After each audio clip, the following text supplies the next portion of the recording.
What are you doing to bring us all back together? Sharing the content on your social media in the way that it injures people, or are you reaching forward to help bring peace and solitude to anyone and everyone who is going through the changes daily, things they can't control? We've got to come together as creative minds. We've got to be able to build tomorrow, and it has to start today as creative people, all creative people. Unplugged because we will always say yes to creativity, totally uncut because we all make mistakes. So turn it into a tool. This is Arroe Unplugged. I actually have an interview coming up in the next couple of days with an author who dedicated his life to the disconnection of social media. And he has found this path, this way, to share it with others in the way that we all need to step free of the content and the way that our mind, body, and souls are being poisoned by this thing called the internet, social media, your smartphone. And I've sat back for several hours and I've thought about that. What would life be like today if I had not gone the way of just putting a phone in my pocket? What would your life be like? I mean, morning comes way too quickly as it is. Or is it that no day passes that we aren't anxious to get started, to start digging into that content again on that social media page? The physical willingness to be a listener over a talker is a lifestyle change for anyone willing to walk beyond their ego. Now, the hardest part about being a listener first is knowing who you want to hear. It's like podcasting. You have this huge untamed platform where there are no real rules. Now do the episodes, not just 10, but 10,000 different episodes. Use the strength of streaming to reach toward any or all willing to listen. In doing so, this is where I challenge you to become a listener, not to podcasts, but a listener of the world, to hear the chefs, the bankers, the teachers, the people of homelessness, to physically be in their space, allowing their word to become the moment.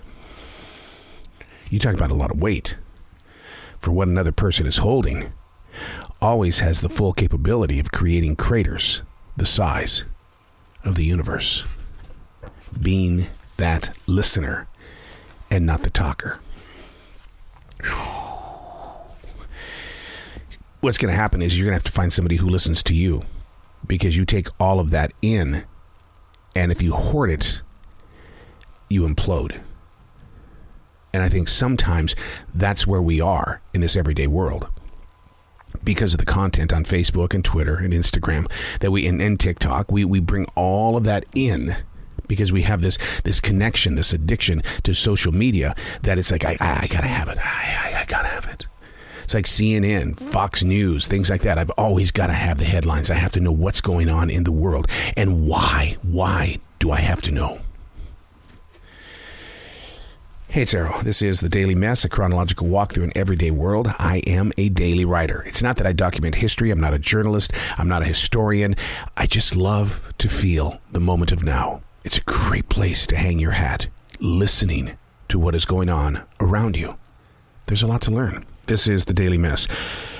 What moves faster? The voices in your head or a SpaceX rocket designed by Elon Musk? What moves faster? Which would you trust more? The voices in your head or that SpaceX rocket designed by Elon Musk? The billionaire's Tesla program with its driverless vehicles still keep crashing. Now which one do you trust? Will there ever be a generation that's fully dependent on computers deciding for us? I mean, you've seen the most recent pictures of people trying to escape from Afghanistan. Those horrifying photos of people clinging on to those jets preparing to take off. What moves faster? Fear of survival or the unknowing truth of human reality? Billions of dollars are spent on trying to perfect the robot while millions of lives suffer because of other people's decisions. If the human could live on the moon or on Mars, would the SpaceX rocket look like that military airplane leaving Afghanistan with all those people trying to hold on? Those doing all they can to locate a better life in a world that doesn't fear the consequences of being injured by other people's life and dreams. What moves faster, the voices in your head or a SpaceX rocket designed by Elon Musk? Do you invest any time in either? Is this really a choice that you need to make at a time when everything around you is changing so quickly? How do you prepare for your morning? Do you just get up, grab your coffee, maybe some water, pop a couple of pills, take your heart meds, and just move about your day? Or do you sit back and you wonder, how can I make this day better, not only for myself, but anybody who comes in contact? Because somewhere along the line, you're going to have to be a listener first. Because if you're a talker first, then you've got to find somebody who's willing to listen. And if you can't find that person, then you implode. And then you wonder, why am I always in a bad mood? Why am I always struggling with everything around me when all I ever wanted to do was this? Listening first helps you understand the process and the building blocks of what is to become the new day. Go into a conversation willing to be the listener first. And don't start it off by going, how's your day? How's your morning? No, that kind of sets people off. That's like saying, you demand, you rock, or oh, I appreciate you. I can't stand those terms. Start it off by just being present, and the conversation will be born. Listen before you talk. Be prepared for what's growing in your atmosphere of now. I'm Arroe, and that's the Daily Mess.